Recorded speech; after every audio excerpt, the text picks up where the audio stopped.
we've recently done a study together with the Oxford Vaccine Group and a number of other sites. So I'm pleased to be able to show you some of the data from that.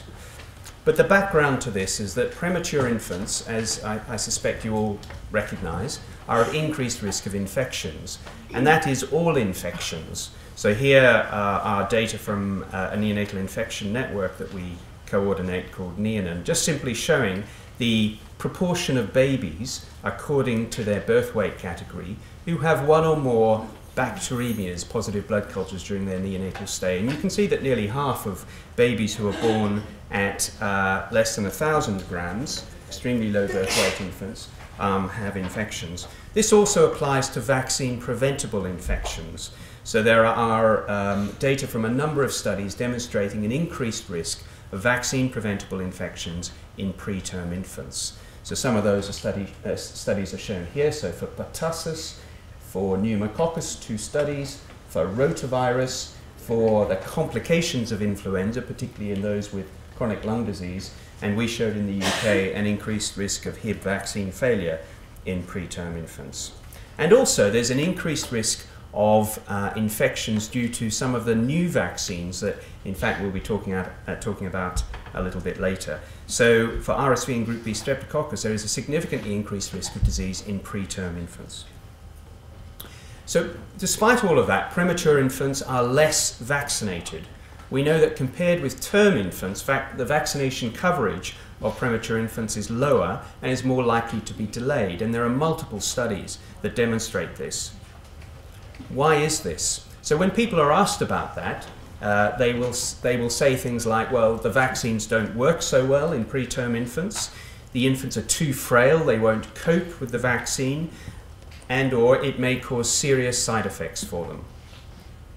So here, for example, is a recent study just demonstrating when infants were receiving their first dose of vaccine based on their gestation. So the extremely preterm infants down here, about 20% receiving their first dose at 60 days, as opposed to 50% of the term infants. This is in a neonatal unit setting.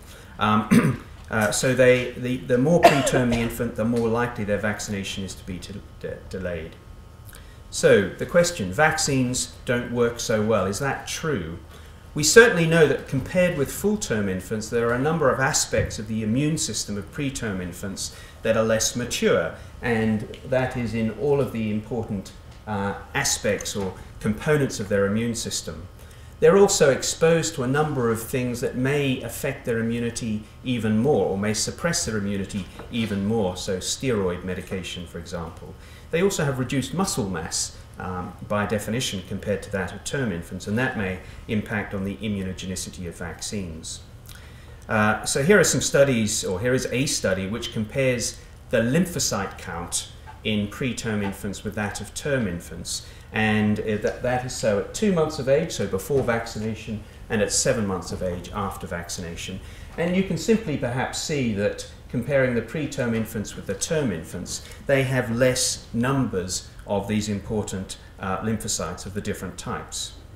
The study I alluded to before, the PUNS study, which we've done as a recent collaboration, also obtained blood for looking at lymphocyte numbers and the different lymphocytes in preterm infants. And again, what we've shown here, these are all preterm infants. There's no comparison with term infants. But the more premature they are, the lower the number of T cells and B cells and so on.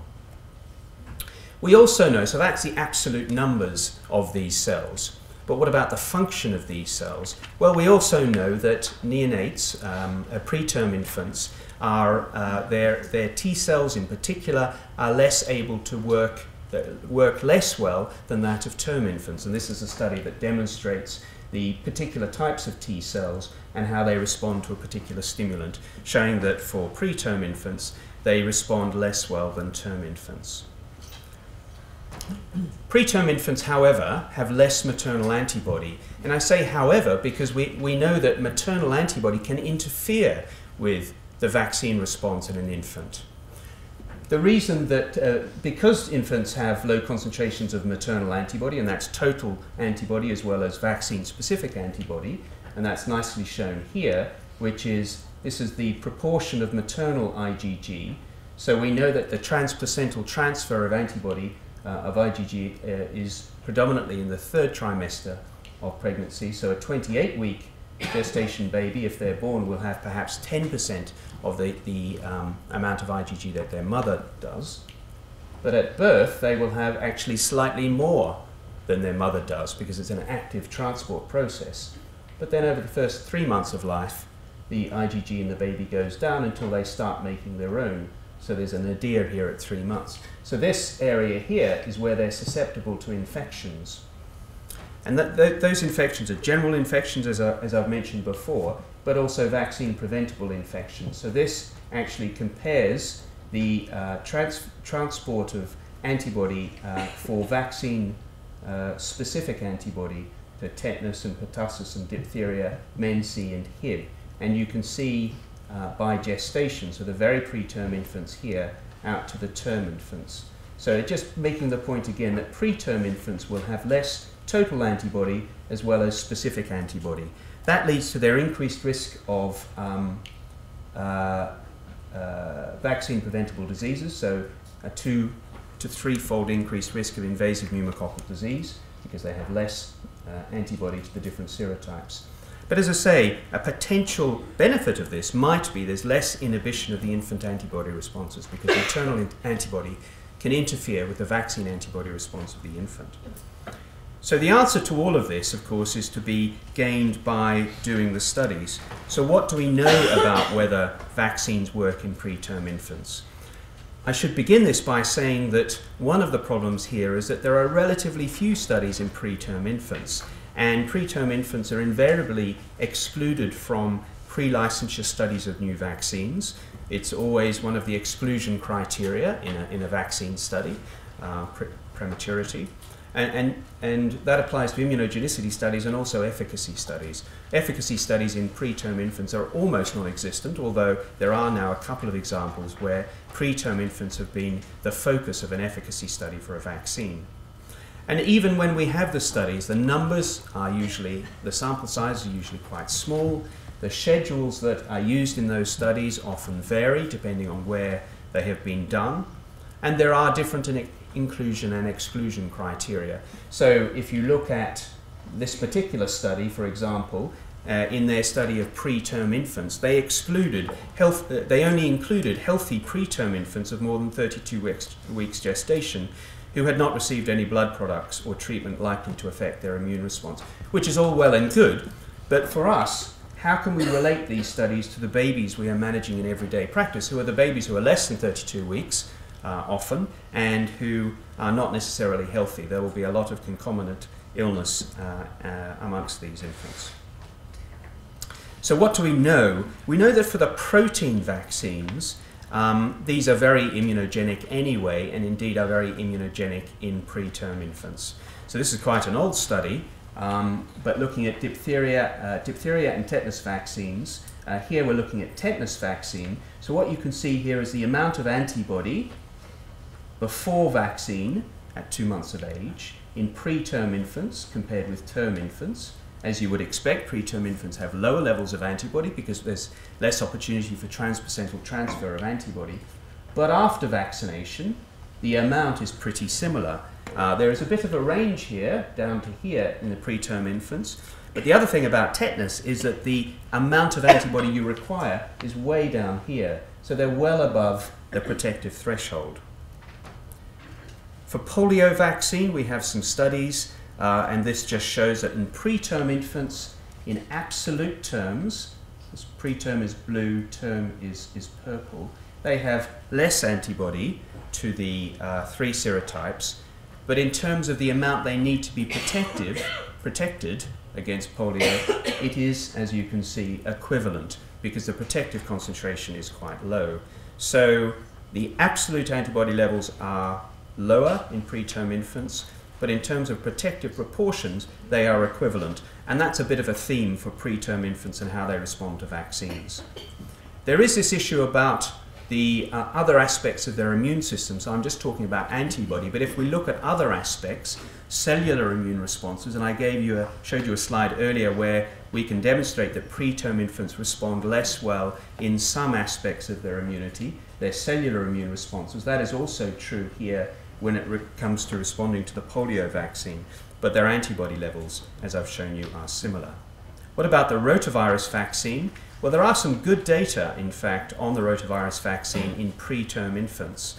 And it shows, in fact, that in terms of the IgA antibody after the second dose, it's pretty close in preterm infants to term infants, and much higher than that in the placebo group. So a good study demonstrating the immunogenicity of the rotavirus vaccine.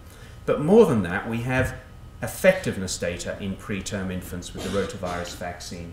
And this is all about, over 2,000 preterm infants, 25 to 36 weeks gestation. They received 3 doses of the rotavirus vaccine, and the efficacy, as you can see, was very high. So this is one of the few studies on effectiveness of a vaccine in a preterm infant population. To cut a long story short, with the other vaccines, the conjugate vaccines, the Hib and Men-C vaccines, and these are studies that we have done with Oxford and our other collaborators over time, a similar theme. So for preterm infants, here in blue, compared with term infants, this is before vaccination and after vaccination, and then at the end of the first year of life. This is for Hib. For Men-C, you can see that the absolute levels of antibody are lower.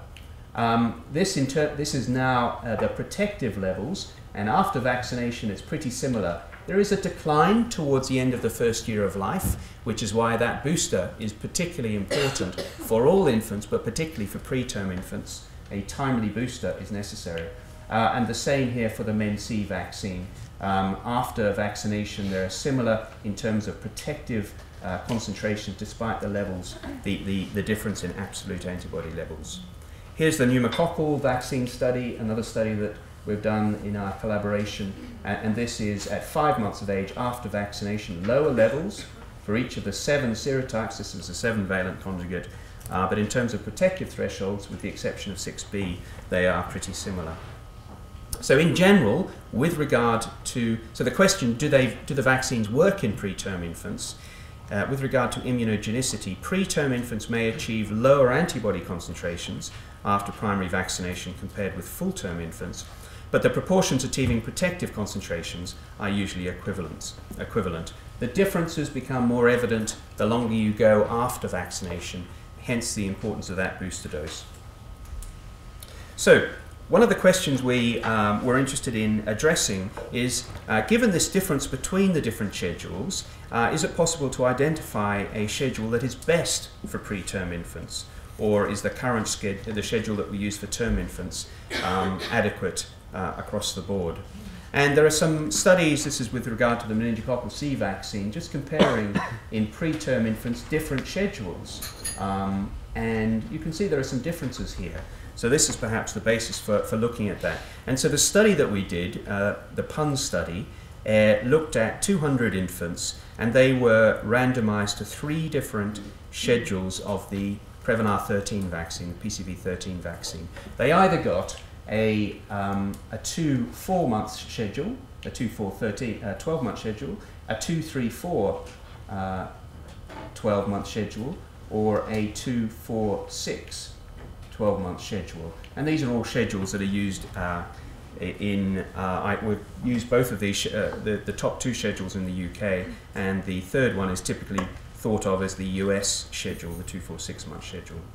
So the study we did and finished around 12 months ago, and some of the data, this is really just to show that we recruited 100 infants less than 30 weeks gestation, 100 who were more than 30 weeks gestation, up to 35 weeks. So a good mix of preterm infants, all of whom, of course, had a whole range of other factors that you would associate with prematurity. So 65% of the less than 30 weekers had chronic lung disease of prematurity, for example. There's antenatal steroids. There is maternal pertussis vaccine, and I'll come back to that. use of blood products and so on. So we wanted to have a population that was representative of what we see every day on the neonatal unit, where perhaps we are thinking about how best to vaccinate those children. So here we have some data, and these are the antibody levels against the 13 different serotypes in the PCV13 vaccine. And this is after they received their doses. So group 1 has had two doses at 2 and 4 months, group 2, 3 doses at 2, 3 and 4, and group 3 has had 3 doses at 2, 4 and 6. So this is after completing their vaccine, their primary vaccination. So that for these two, the blood is taken at 5 months, and for this one, the blood is taken at 7 months. What you can see, I think, quite clearly is the green, the 2, 4, 6 month group, who had their blood taken at 7 months of age after those 3 doses, have higher levels of antibody across the board. The 2, 3, 4 month schedule, 3 doses instead of 2 doses, also for a number of the serotypes have higher levels of antibody, but not for all of them. This is what happens in terms of, that's absolute levels, but in terms of protective levels, you can see that they start to even out, which is what you might expect after what I mentioned before. And so for many of these, there's no difference between them, but there are still some significant differences between the groups, with the higher proportion having protective concentrations in that extended 2, 4, 6 month group. There are various ways of looking at data, and it's quite difficult to compare for 13 different serotypes and 3 groups. So here's another way of looking at it. This is just looking at the proportion achieving the protective level, which is 0.35 microgram per mil, dividing it into the less than 30 weekers and the more than 30 weekers. And you can see that there is a difference here. So this is, if you like, 50% here achieving this number of serotypes being protective. It varies here. It doesn't vary between these 2 groups for the more mature infants. So there is a difference there, which could translate into a difference in schedule potentially. Overall, 75% of group 1, 88% of group 2, 97% of group 3 have protective antibody concentrations for at least half of the PCV13 serotypes. Now, what happened after the booster dose? So they all got a booster dose at 12 months of age. I should ask you first what you think might have happened, but I've now shown you what happened. And this is what happened. So potentially a surprise. So those, if you remember, before, after the primary schedule, the green group, the 2, 4, 6 month group, had the highest levels of antibody. After the booster dose, they had the lowest levels of antibody.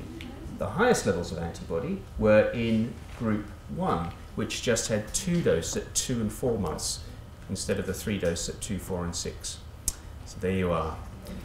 So a surprise, although not actually a surprise, because we have seen this with other vaccines as well, particularly meningococcal C vaccines. So across the board, all the levels of antibody here are very good, very high, but there is this difference. This is the protective levels, and actually it all evens out again. So despite the fact that the group 1 had much higher levels of antibody than group 3, in terms of protective levels, perhaps you can see across the board they're pretty similar actually, so it doesn't matter in terms of protection. Although it may matter in terms of how long the level lasts after that, because the height of the antibody after the booster dose might dictate how long that antibody will last for into early childhood. So why is that? Well, one of the things that clearly makes a difference here, as I've just said, is that the higher the level of antibody before the booster, the lower the level of antibody after the booster, and that's what's shown here. So this is the fold increase in antibody level compared to what the antibody level was before vaccination. So the higher the level of antibody before, the lower the fold increase. This is just for one particular serotype as an example. This shows you the fold increases for the 3 groups now, and you can see that the green group had the smallest fold increase, which is perhaps what you might expect. They started off higher, they went higher again afterwards, but the difference between the 2 is not as dramatic as those who started low. They went much higher. Their fold increase was much higher. So what we showed was that fewer priming doses, that is in the primary schedule, of PCV13 resulted in lower post-primary concentrations, but higher post-booster concentrations. So which schedule is best for preterm infants? Well, I'm going to duck and weave here because the optimum schedule for preterm infants will depend on the setting and when they are at most at risk of invasive pneumococcal disease. So, for example, if in your population they were most at risk in the first 3 to 6 months of life, then you would want a schedule that gave you the highest level of antibody during that period of time. Well, that would be this particular schedule, the 2-3-4 month schedule. If you wanted them to be most protected between 7 and 12 months of age, then certainly the 2-4-6 month schedule would do that. But if you want them to be protected at 13 months and thereafter, well, the highest levels of antibody were in those who received the 2-4 schedule. Of course, for us in the UK, at this moment in time, we're talking about this when there is very little pneumococcal disease around due to the serotypes in this vaccine, so it's largely academic. But this sort of consideration would be important for a population yet to introduce a vaccine, and when and if they were thinking about how best to vaccinate their preterm infants. Now, I mentioned that during the study the maternal pertussis vaccine program was introduced, so opportunistically we were able to look at the impact of that on the antibody levels in preterm infants, because you might expect that because these infants are born preterm, if their mother has a pertussis vaccine, it will make no difference because the transfer of antibody occurs late in pregnancy and so on. But in fact, we showed that it does make a difference. So here is these are the different vaccine antigens. These are 3 from pertussis and then tetanus and diphtheria. And I'm comparing here the antibody level in those whose mothers received the vaccine with those who didn't receive the vaccine. And perhaps you can see that actually at 2 months of age, the preterm infants, whose median gestation was 30 weeks, had much higher levels of antibody against pertussis than the infants whose mothers didn't receive the pertussis vaccine. So that's important, isn't it? Because that's a good public health message. So even in preterm infants, the mother receiving the pertussis vaccine is really important. Because we believe now, from the UK experience, that this translates into effectiveness, into protection against pertussis. Okay, I'm going to move swiftly on and just talk about side effects, because this too is one of the concerns that people have about vaccinating preterm infants, the side effects that they get. They're frail, they're tiny. Some of these babies, as you know, are very small, and people are concerned about what happens to them when you vaccinate them.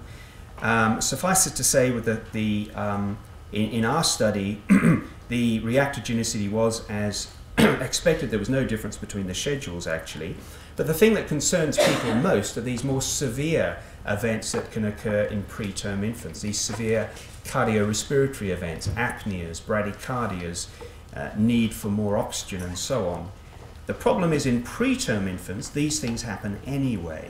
So is it because of the vaccine, or is it because they were going to happen anyway in these preterm infants? And what is quite clear is that these things are more likely to happen after vaccination if they were happening before vaccination. And there are a number of studies now that show this. This was an important study from Clarence Seacrest in Geneva, another big American study. It just showed that the major determinant of whether they had these events after immunization was if they were having them before immunization. In our study, in the PUN study, we were able to look at the infants who had their first dose of vaccine while still inpatient, so they've got to be 60 days of age and still an inpatient, which already means there's something about these infants, either their extreme prematurity or concomitant illnesses, that makes them a bit different. So what we saw was that, in summary, after vaccination, a quarter of them were better. They had less in the way of apneas and bradycardias than they did before vaccination. Half of them were the same. They had as many as they did before vaccination, and slightly less than a quarter had more episodes of apneas and bradycardias than before vaccination. So this is shown in another way, which just says these are the number that had cardiorespiratory events in the 48 hours after immunization, just over 40%, much more likely to occur in those who are having them before than those who didn't have them before. The importance of all of this really is that they should be, if they're inpatients when they receive their vaccination, they should be monitored for 48 hours, which is the current Green Book recommendation. So we can say that in hospitalised preterm infants, remembering that if they're hospitalised, they're a different group already, the risk of these events is strongly related to the persistence of prematurity-associated events occurring before immunisation. The question arises, well, what about if they have them after their first vaccination, they have apneas and bradycardias, what should we do with their second vaccination? And the recommendation is that if they have major events after their first immunisation, even if they've gone home, they should be brought into hospital and monitored for 48 hours after their second immunisation. And that's because several studies, here's one showing that 25% of infants have events, and then only those who had events the first time, 18% of them, went on and had them after the second immunisation. So they were brought back into hospital and 18% had them again. Here's a study from our colleague Jim Buttery in Melbourne, demonstrating curiously the same proportion, 18% of preterm infants had recurrent apnea after their subsequent immunisation. So the Green Book recommendation is that if they have them after the first, they should be brought back into hospital and monitored for 48 hours after the second. So, premature infants are at increased risk of vaccine-preventable diseases and are usually under-vaccinated, as I've shown you. I suspect in the Thames Valley that is not true. They are all vaccinated on time. They should receive all their routine vaccines at the usual age, and their routine boosters are particularly important, without correction for gestational birth weight.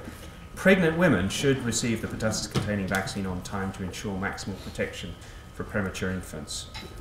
If babies are going to be inpatients at the time of their first vaccine, which is 60 days of age, consideration should be made about vaccinating them a little bit earlier than 60 days, because one thing we do know is that if they go home on day 60 or 61 or 62, invariably their vaccination will be delayed in the community. So why not get on and vaccinate, give them their first dose in hospital, and then when they go home they should get their second and third on time.